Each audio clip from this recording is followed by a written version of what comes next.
underline. Omong dikit tapi nyelekit. Bersama Om Bob. Temukan di channel YouTube Om Bob Indonesia.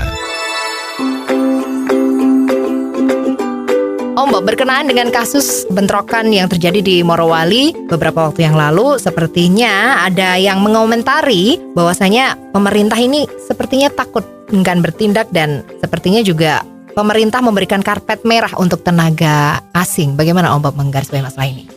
Bentrokan antar tenaga kerja di Morowali, yaitu sebuah perusahaan smelter nikel ya, investasinya perusahaan antara Tiongkok dan Indonesia ya. Itu joint venture untuk bikin smelter nikel dan telah menghasilkan devisa yang banyak dari Indonesia. Kepentingannya ya luar biasa. Itu terjadi geger antara pekerjanya. Intinya ada satu demo untuk menuntut 1, 2, 3 macam-macam itu yang dilakukan oleh tenaga kerja lokal, di mana di sana itu ada juga tenaga kerja lokal yang tidak mau ikut demo. Ya, dan ini memang sepertinya ada semacam penekanan atau intimidasi agar supaya ikut.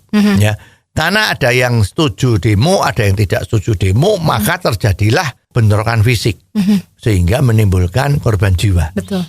Nah, sebuah perusahaan gede seperti itu dan tenaga kerjanya nggak salah itu ada 30.000 orang ya. Dan menurut keterangan yang didapat itu fasilitasnya cukup bagus ya.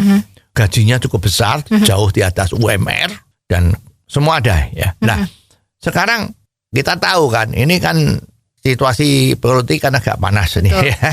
Tahun 2024 ya. Nah, ini makanya ditenggarai bahwa ini ada terjadi sesuatu.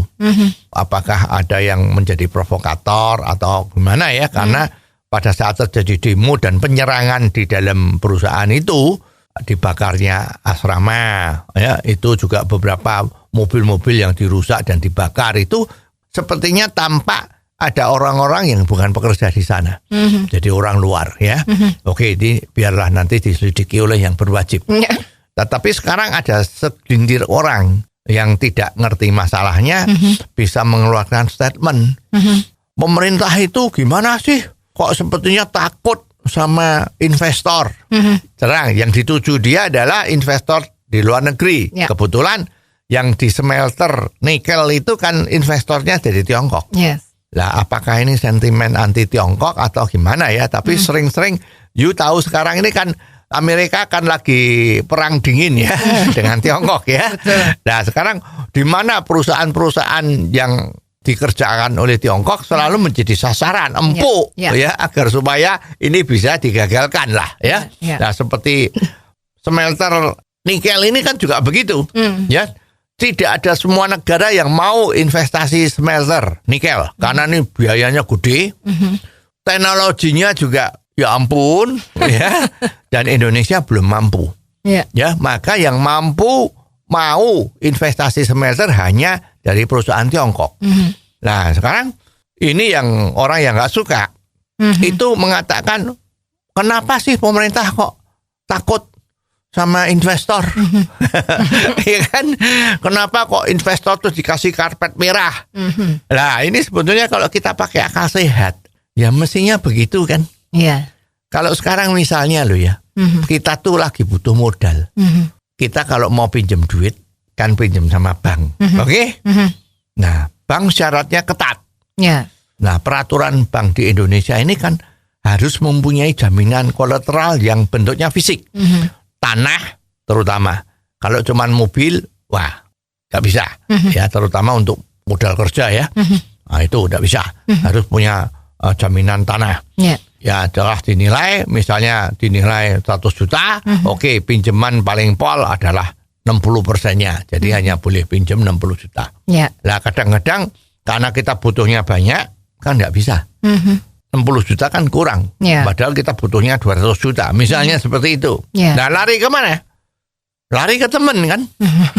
Hei, bro, gue punya proyek ini. Gue butuh 200 juta, lu bisa bantu nggak? Nah, karena kita butuh sama dia yang mau membantu kita, lah kita kan pasti baik-baik sama dia dong. Ya, ya. Oke, saya bisa bantu, tapi gimana ya? Nah, misalnya gitu kan. Sebelum seperti itu, gimana kalau saya berkunjung ke lokasi pabrik lu dulu? Ya, pasti disambut dong. Ya, harus pakai karpet merah. Ini calon investor saya. Bikin dia happy. Lah, kan wajar kan? Pemerintah Indonesia kepengen ada investor dari luar negeri. Ya, maka pemerintah harus memberi fasilitas yang memuaskan investor itu agar dia mau jadi invest di tempat kita. Karena ini demi kepentingannya nasional, kepentingannya Indonesia, kita harus kasih karpet merah dong. Masa karpet hitam, apa karpet hijau? Kan enggak dong, karpetnya harus karpet merah, biar dia happy. Lah rupanya ada orang yang nggak suka. Jadi menganggap kenapa kok pemerintah kita tuh takut sama investor. Nah ini kan pandangan sempit kan. Ya, sebetulnya namanya takut itu ya semua orang tuh takut. Kalau kita ada kepentingan dia agar dia senang sama kita, ya kita takut kan.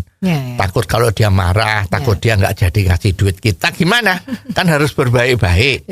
Ya jangan disalahartikan bahwa pemerintah jadi takut. Ya toh dia datang memberi keuntungan kita. Dia telah memberi pekerjaan 30.000 orang di daerah sana. Semua happy. Yang nggak happy ya politikus-politikus yang ingin merongrong agar supaya Indonesia itu tidak sukses. Dengan demikian kalau Indonesia tidak sukses, apa yang terjadi? Ya yang diekspor kan sumber daya alamnya lagi yang tidak ada nilai tambah bagi Indonesia. Seperti diketahui dulu Indonesia cuma dapat $1 miliar per tahun. Dengan adanya smelter ini berlipat-lipat. $30 miliar ada di tangan. Jadi mestinya ini harus didukung. Kita jangan terkena isu-isu suaranya yang minir-minir tadi itu yang akan mengakibatkan kita kehilangan arah yang benar. Oh, jadi begitu ya Om Bob. Jelas deh sekarang. Terima kasih Om Bob untuk waktunya. Sampai ketemu lagi di waktu yang akan datang. Underline. Omong dikit tapi nyelekit. Bersama Om Bob. Jika Anda suka dengan channel ini, jangan lupa subscribe, like, dan komen.